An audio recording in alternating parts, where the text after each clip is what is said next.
Welcome to HS education HD. তোমরা সবাই কেমন আছো? আশা করি অনেক অনেক ভালো আছো। আজকে আমাদের আলোচনার বিষয় হচ্ছে কমপ্লিটিং সেন্টেন্স। তাহলে চলো আমরা কথা না বাড়িয়ে মূল আলোচনায় ফিরে যাই।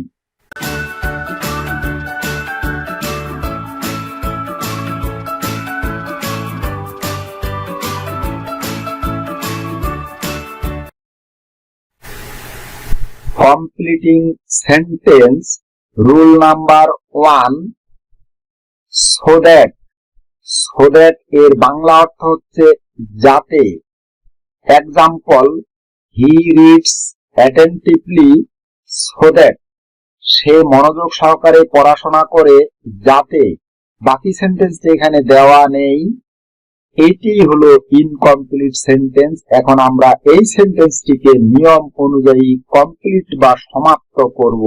সো দ্যাট যুক্ত কোনো ইনকমপ্লিট বাক্যকে কমপ্লিট করার সময় আমাদেরকে এই স্ট্রাকচারটি ফলো করতে হবে। যেমন সো দ্যাট শব্দটির পরে আমাদেরকে একটি সাবজেক্ট বসাতে হবে, এরপরে ক্যান অথবা কুডের মধ্যে যে কোনো একটি বসাতে হবে, এরপরে ভার্বের ফার্স্ট ফর্ম প্লাস অবজেক্ট অথবা একটি এক্সটেনশন দিয়ে সেন্টেন্সটি কমপ্লিট করতে হবে। এবার এই যে সো দ্যাট দেওয়া আছে সেন্টেন্সটিতে, সো দ্যাট যুক্ত ইনকমপ্লিট সেন্টেন্সটাকে কমপ্লিট করার সময় আমরা সো দ্যাট এর পরে শুরুতে একটি সাবজেক্ট বসাবো। সাবজেক্ট হিসেবে আমরা কোন জিনিসটাকে বসাতে পারি? এই যে মূল সেন্টেন্সটির যে সাবজেক্টটি, এই সাবজেক্টটি আমরা এই সো দ্যাট কথাটির পরে বসাবো। হি বসাইলাম, এবার ক্যান এবং কুড বসানোর পালা। কোনটি বসাবো? ক্যান বসাবো না কুড বসাবো, নাকি যে কোনো একটি বসাইলেই হবে? মূল সেন্টেন্সটি একটু লক্ষ্য করি। এখানে একটি ভার্ব দেওয়া আছে রিডস। এই রিড ভার্বটি যদি প্রেজেন্ট টেন্স হয় তাহলে মনে রাখতে হবে আমাদেরকে অক্সিলারি ভার্ব হিসেবে ক্যান বসাতে হবে। আর এই রিড ভার্বটি যদি পাস্ট টেন্স হয়, পাস্ট টেন্স হলে মনে রাখতে হবে অক্সিলারি ভার্ব হিসেবে কুড ব্যবহার করতে হবে। যেহেতু এখানে রিড ভার্বটি প্রেজেন্ট টেন্স, তাই আমরা এখানে অক্সিলারি ভার্ব হিসেবে ক্যান বসাবো। ক্যান আর কুডের মধ্যে ক্যান বসাইলাম, এবার V1 plus object plus extension বসাতে হবে। ক্যানের পরে যে আমরা V1 টি বসাবো, এটি অবশ্যই এই ভার্বটির সাথে সামঞ্জস্যপূর্ণ হতে হবে। যেমন এখানে ভার্ব হলো রিড, রিড মানে পড়া, আর পাস মানে পরীক্ষায় পাস করা। এই রিড ভার্বটির সাথে পাস ভার্বটির একটা সামঞ্জস্য বা সঙ্গতি বা মিল আছে। এই রকম একটা সঙ্গতিপূর্ণ ভার্ব আমাদেরকে ক্যান কুডের পরে বসাতে হবে। এরপরে একটি অবজেক্ট বা এক্সটেনশন নিতে হবে। এখানে অবজেক্ট হিসেবে আমরা দা এক্সাম নিলাম। তাহলে টোটাল সেন্টেন্সটির অর্থ দাঁড়াচ্ছে হি রিডস অ্যাটেন্টিভলি, সে মনোযোগ সহকারে পড়ে যাতে he can pass the exam, সে পরীক্ষায় পাস করতে পারে। Next, he worked hard so that. লক্ষ্য করি সেন্টেন্সটিতে সো দ্যাট আছে। এবার এই সো দ্যাট এর পরে আমাদেরকে একটি সাবজেক্ট নিতে হবে। মূল সেন্টেন্সটির সাবজেক্ট হলো হি, সুতরাং এই হি কে আমরা সো দ্যাট এর পরে লিখব। এবার ক্যান কুড নেব। মূল সেন্টেন্সটি লক্ষ্য করি, এখানে একটি ভার্ব দেওয়া আছে ওয়ার্কড, এটি হলো পাস্ট টেন্স, আর পাস্ট টেন্স হলে আমাদেরকে অক্সিলারি ভার্ব হিসেবে কুড নিতে হবে। কুড নেব, এবার V1 বসাবো এবং অবজেক্ট বা একটি এক্সটেনশন বসাবো। তাহলে he could shine in light. Total সেন্টেন্সটির অর্থটি একটু দেখে নেই। হি ওয়ার্কড হার্ড, সে কঠিন পরিশ্রম করেছিল, সো দ্যাট যাতে হি কুড শাইন ইন লাইট, যাতে সে জীবনে উন্নতি করতে পারত। এবার সেন্টেন্সটি যদি সো দ্যাট যুক্ত না হয়ে ইন অর্ডার দ্যাট যুক্ত হয়, তাহলে এই সেন্টেন্সটাকে ইনকমপ্লিট থেকে কমপ্লিট করার সময় সো দ্যাট এর নিয়মটি ফলো করতে হবে। Example, we eat food in order that. লক্ষ্য করি সেন্টেন্সটিতে ইন অর্ডার দ্যাট শব্দটি দেওয়া আছে। ইন অর্ডার দ্যাট এবং সো দ্যাট যুক্ত ইনকমপ্লিট সেন্টেন্সটাকে কমপ্লিট করার নিয়ম একই। তাহলে প্রথমে আমরা উত্তরটি দেখে নেই। এই যে এখানে সাবজেক্ট হিসেবে উই নেওয়া হয়েছে, কারণ মূল সেন্টেন্সটির সাবজেক্ট ছিল উই। এবার এখানে ইট ভার্বটি হলো প্রেজেন্ট ফর্ম, তাই এখানে অক্সিলারি ভার্ব হিসেবে ক্যান নেওয়া হয়েছে। ক্যানের পরে একটি V1 বা মূল ভার্বের ফার্স্ট ফর্ম নেওয়া হয়েছে। উই ইট ফুড, আমরা খাদ্য খাই, in order that we can live, যাতে আমরা বাঁচতে পারি। এই যে খাওয়ার সাথে লিভ ভার্বটির এখানে একটি সামঞ্জস্য বা মিল আছে। এই রকম একটা সামঞ্জস্যপূর্ণ বা সংগতিপূর্ণ ভার্ব আমাদেরকে ক্যান অথবা কুলের পরে নিয়ে এই সো দ্যাট এবং ইন অর্ডার দ্যাট যুক্ত সেন্টেন্সটাকে কমপ্লিট করতে হবে। Rule number 2, let alone. Late alone এর বাংলা অর্থ হচ্ছে চিন্তাই করা যায় না। Example, I can not walk 1 mile, আমি 1 মাইল হাঁটতে পারি না, লেট অ্যালোন 10 মাইলস, 10 মাইল তো চিন্তাই করা যায় না। Next, she cannot speak Bangla, সে বাংলাই বলতে পারে না। লক্ষ্য করি সেন্টেন্সটিতে লেট অ্যালোন আছে। লেট অ্যালোন এর পরে উপযুক্ত একটি শব্দ বসিয়ে আমরা সেন্টেন্সটিকে কমপ্লিট করব। তাহলে অর্থ দাঁড়াচ্ছে she cannot speak বাংলা, সে বাংলাই বলতে পারে না, লেট অ্যালোন ইংলিশ, ইংলিশ তো চিন্তাই করা যায় না। Next, he cannot pass the examination, সে পরীক্ষায় পাশে করতে পারে না, let alone first division, first division তো চিন্তাই করা যায় না। এই হলো লেট অ্যালোন এর ব্যবহার। Rule number 3, since oblique as. Since এবং অ্যাস এর বাংলা হচ্ছে যেহেতু, আর বিকজ শব্দটির অর্থ হচ্ছে কারণ। এক্সাম্পল, সিন্স অবলিক অ্যাস, যে কোনো একটি দেওয়া থাকবে। হি ওয়াজ মেরিটোরিয়াস, যেহেতু সে মেধাবী ছিল, মেধাবী থাকার কারণে কি হলো, হি গট জিপিএ 5, সে জিপিএ 5 পেয়েছিল। এইরকম একটি অংশ বসিয়ে আমরা এই সিন্স অ্যাস যুক্ত ইনকমপ্লিট সেন্টেন্সটাকে কমপ্লিট করব। Next, books are our best friends because, কি হতে পারে উত্তরটি, they give us vast knowledge, বই আমাদের সর্বোৎকৃষ্ট বন্ধু কারণ তারা আমাদেরকে প্রচুর জ্ঞান দেয়। Rule number 4, by plus gerund. Gerund শব্দটির অর্থ কি, ভার্বের সাথে আইএনজি যুক্ত হলে এই শব্দটাকেই বলা হচ্ছে জেরান। বাই প্লাস জেরান যুক্ত যে সেন্টেন্সটি, মনে রাখতে হবে এই সেন্টেন্সটি অবশ্যই হ্যাবোধক অর্থ প্রকাশ করে। বাই প্লাস জিরান যুক্ত ইনকমপ্লিট সেন্টেন্সটাকে কমপ্লিট করার সময় বাই প্লাস জেরান্ড এর পরে একটি অর্থপূর্ণ অ্যাফার্মেটিভ সেন্টেন্স আমাদেরকে যুক্ত করতে হবে। Example, by selling newspaper, newspaper বিক্রি করে, এটির উত্তর কি হতে পারে, যেমন many people earn their living, অনেক মানুষ তাদের জীবিকা নির্বাহ করে। এই সেন্টেন্সটি হলো একটি অ্যাফার্মেটিভ সেন্টেন্স। এই যে বাই প্লাস জিরান যুক্ত অংশটি আছে, এটির পরে একটি অ্যাফার্মেটিভ সেন্টেন্স দিয়ে আমরা এই বাই প্লাস জিরান যুক্ত ইনকমপ্লিট সেন্টেন্সটাকে কমপ্লিট করব। এবার বাই প্লাস জিরান যুক্ত অংশটি যদি পিছনে দেওয়া থাকে আর সামনে যদি গ্যাপ দেওয়া থাকে, তাহলে এটাকে পূরণ করার সময় ঠিক অ্যাফার্মেটিভ যুক্ত যে বাক্যটি, এটি আমরা সামনের দিকে বসাবো।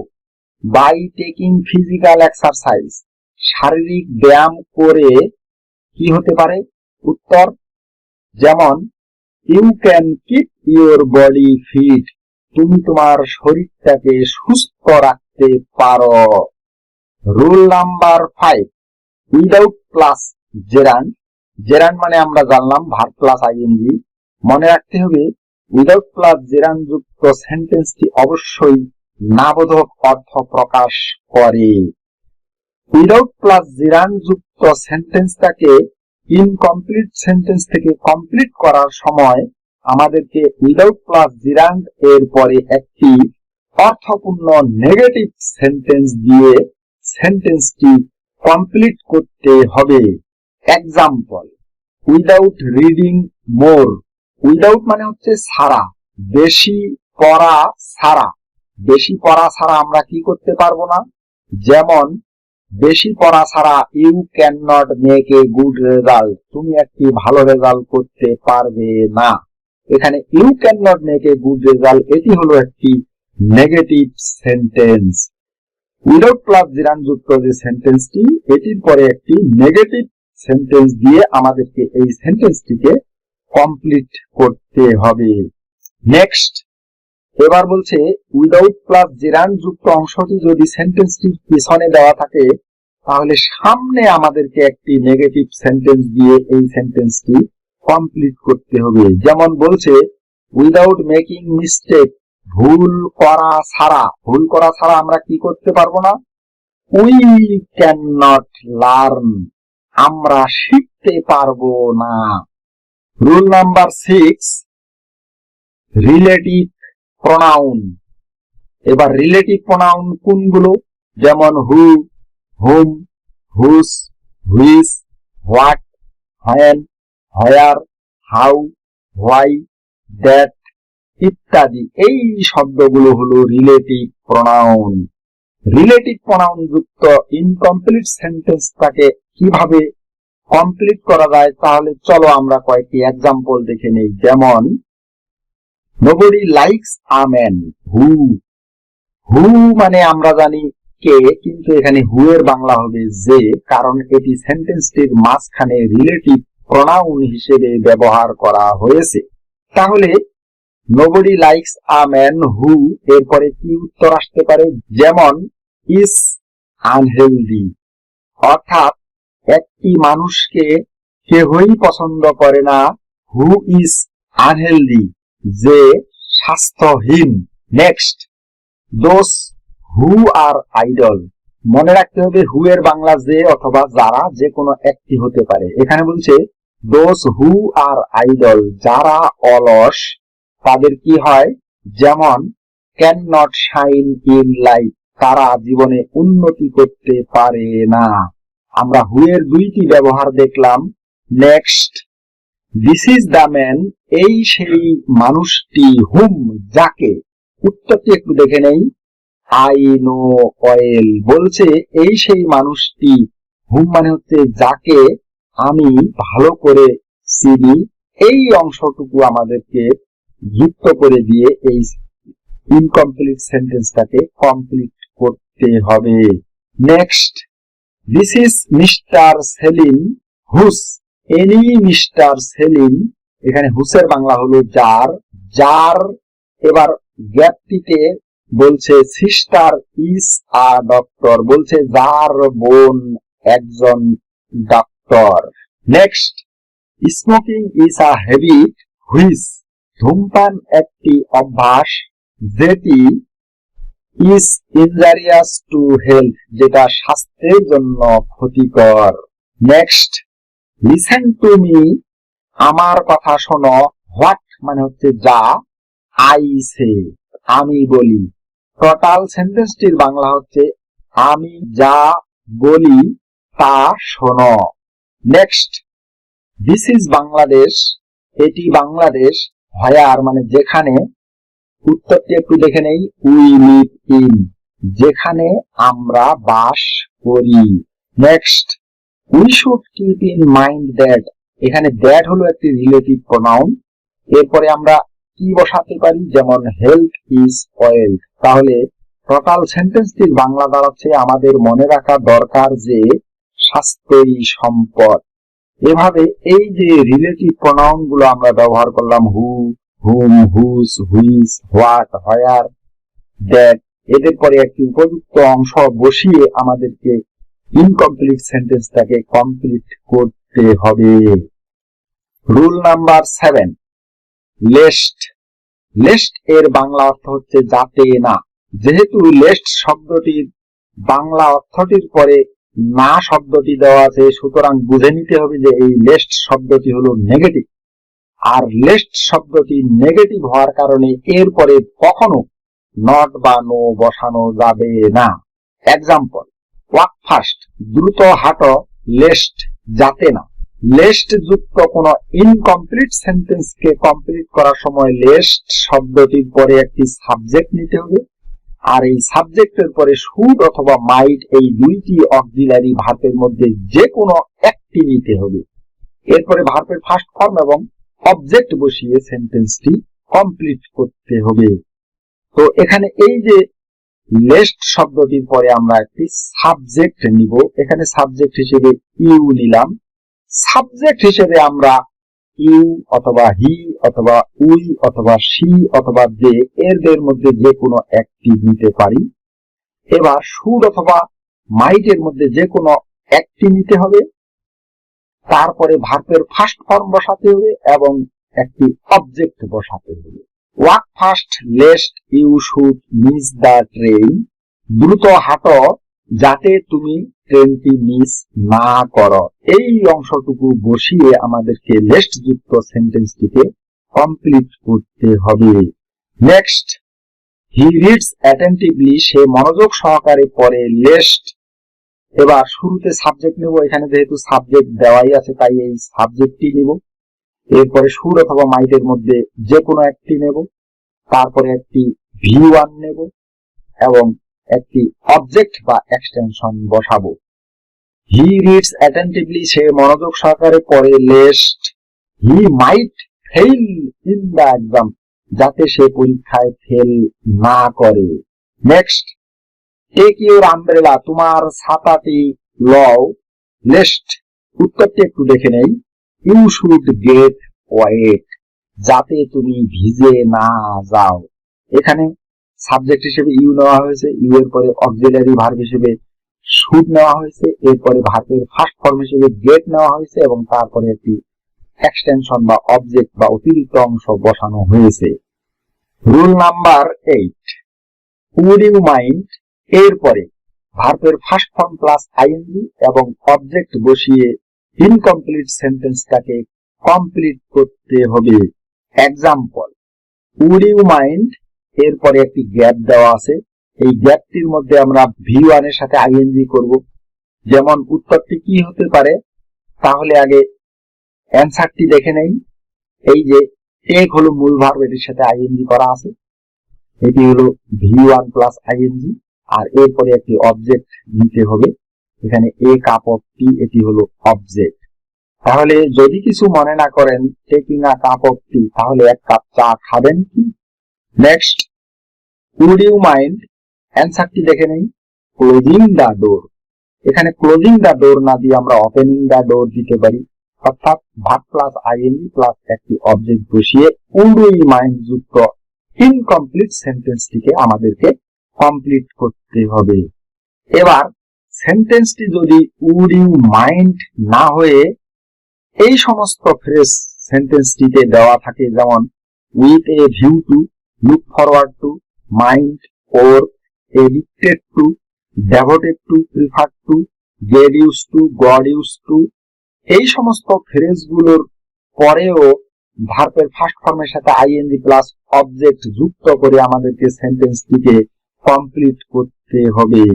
Example, he went to Dhaka with a view to, সেন্টেন্সটি একটু লক্ষ্য করি, এখানে উইথ এ ভিউ টু দেওয়া আছে, এই যেখানে উইথ এ ভিউ টু লেখা আছে। এই ফ্রেজগুলোর যে কোনো একটির পরে যদি গ্যাপ থাকে তাহলে এদের পরে আমাদেরকে verb plus ING plus object যুক্ত করে ইনকমপ্লিট সেন্টেন্সটাকে কমপ্লিট করতে হবে। তাহলে এটির উত্তরটি একটু দেখে নেই। এই যে এখানে বাই ভার্বটির সাথে আইএনজি করা হয়েছে আর এ কার, এটি হলো অবজেক্ট। তাহলে সে ঢাকা গেছিল with a view to buying a car, একটি কার কেনার জন্য। Next, he looks forward to, একটু অ্যান্সারটি দেখে নেব, receiving a letter from me. এখানে লুক ফরওয়ার্ড টুর পরে ভার্বের সাথে আইএনজি করা হয়েছে এবং শেষে একটি অবজেক্ট বসানো হয়েছে। Rule number 9, provided, provided that, providing that, এই তিনটি শব্দের বাংলা অর্থ হলো যদি। Example, we will play cricket today, আজকে আমরা ক্রিকেট খেলবো, প্রোভাইডেড যদি। কি হতে পারে উত্তরটি? যেমন দেয়ার ইজ নো রেইন। তাহলে টোটাল সেন্টেন্সটির বাংলা কি হচ্ছে? আমরা আজকে ক্রিকেট খেলবো যদি কোনো বৃষ্টি না হয়। Next, he will go to London provided that, say London যাবে যদি। এটির উত্তর কি হতে পারে? যেমন হি গেটস আ টিকেট, অর্থাৎ যদি সে একটি টিকেট পায় তাহলে সে লন্ডন যাবে। রুল নাম্বার 10, দো অলদো, দো এবং অলদো এর বাংলা অর্থ হচ্ছে যদিও। Example, although the man is poor, যদিও মানুষটি গরিব, এর উত্তরে আমরা এখানে কি লিখতে পারি? যেমন হি ইজ অনেস্ট, যদিও মানুষটি গরিব সে হয় সৎ। নেক্সট, দো Bangladesh has limited natural resources, যদিও বাংলাদেশের সীমিত প্রাকৃতিক সম্পদ রয়েছে, আমরা এই কোশ্চেনটির কি উত্তর লিখতে পারি? যেমন it has a large population, যদিও বাংলাদেশের সীমিত প্রাকৃতিক সম্পদ রয়েছে কিন্তু এর জনসংখ্যা অনেক বেশি। Rule number 11, in spite of oblique despite এর বাংলা অর্থ হলো সত্ত্বেও। Example, in spite of his poverty, এই যে শুরুতে ইন স্পাইট অফ দেওয়া আছে, তাই এই সেন্টেন্সটির উত্তরে আমরা লিখতে পারি যে the man is large hearted, অর্থাৎ তার দারিদ্রতা সত্ত্বেও মানুষটি হয় উদার। এবার যদি ইন স্পাইট অফ যুক্ত অংশটি সেন্টেন্সটির শেষে দেওয়া থাকে তাহলে আমরা এর উত্তরটি সামনে লিখব। এখন এই সেন্টেন্সটির উত্তরে আমরা কি লিখতে পারি? যেমন he did not get a good job, কিভাবে হলো? একটু লক্ষ্য করি, ইন স্পাইট অফ এর বাংলা হলো সত্ত্বেও। হিজ হ্যাভিং মেরিট বলছে তার মেধা থাকা সত্ত্বেও সে একটি ভালো চাকরি পায়নি। Rule number 12, in state of oblique in Liu of, এই দুটি ফ্রেজ এর বাংলা অর্থ হলো পরিবর্তে।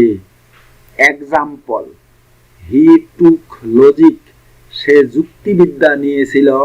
ইন স্টেট অফ, পরিবর্তে, কিসের পরিবর্তে যুক্তিবিদ্যা নিয়েছিল?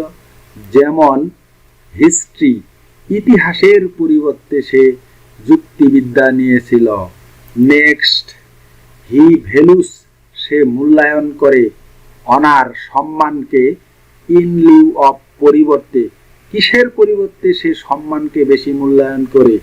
যেমন মানি, অর্থাৎ টাকার পরিবর্তে সে সম্মানটাকে বেশি মূল্যায়ন করে। Rule number 13, as if oblique as though, Bangla অর্থ হচ্ছে যেন।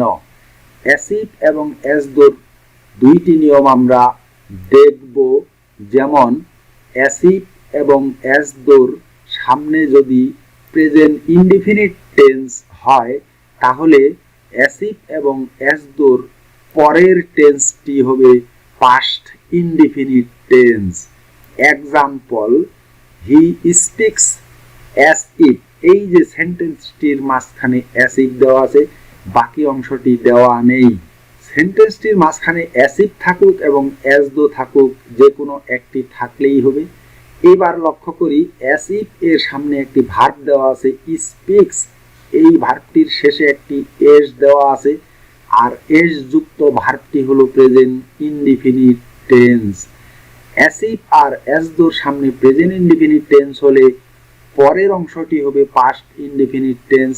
তাহলে উত্তরটি কি হতে পারে?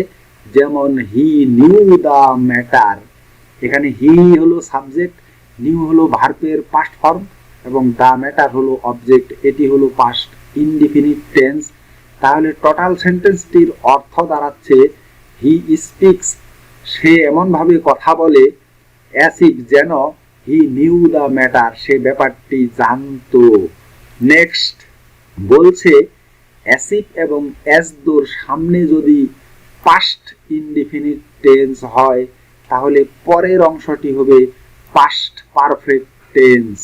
Example, he told me a story as though, এই যে সেন্টেন্সটির মাঝখানে অ্যাজ দো দেওয়া আছে তার পূর্বে টোল্ড ভার্বটি হলো পাস্ট ইনডিফিনিট টেন্স, অর্থাৎ এই অংশটি হলো past indefinite tense. As though এবং অ্যাজ ইফ এর সামনের অংশটি যদি পাস্ট ইনডিফিনিট টেন্স হয় তাহলে পরের অংশটি হবে পাস্ট পারফেক্ট টেন্স। যেমন he had known it before, এখানে হি হলো সাবজেক্ট, হ্যাড হলো অক্সিলারি ভার্ব এবং নোন হলো মূল ভার্বের পাস্ট পার্টিসিপল। হ্যাডের পরে যদি মূল ভার্বের পাস্ট পার্টিসিপল দেওয়া থাকে তাহলে সেটি পাস্ট পারফেক্ট টেন্স। তাহলে বলছে যে সে আমাকে একটি গল্প বলল, অ্যাসিভ মানে হলো যেন, he had known it before, সে এটা আগেই জানতো। নেক্সট, হি প্রিটেন্ডস অ্যাসিভ, এবার অ্যাসিভ এবং অ্যাজ দো যুক্ত ইনকমপ্লিট সেন্টেন্সটাকে কমপ্লিট করার সময় আমরা টু বি ভার্ব এর সাহায্যেও সেন্টেন্সটি কমপ্লিট করতে পারি। যেমন এখানে সাবজেক্ট হি এর পরে ওয়ার ভার্বটি হলো টু বি ভার্ব।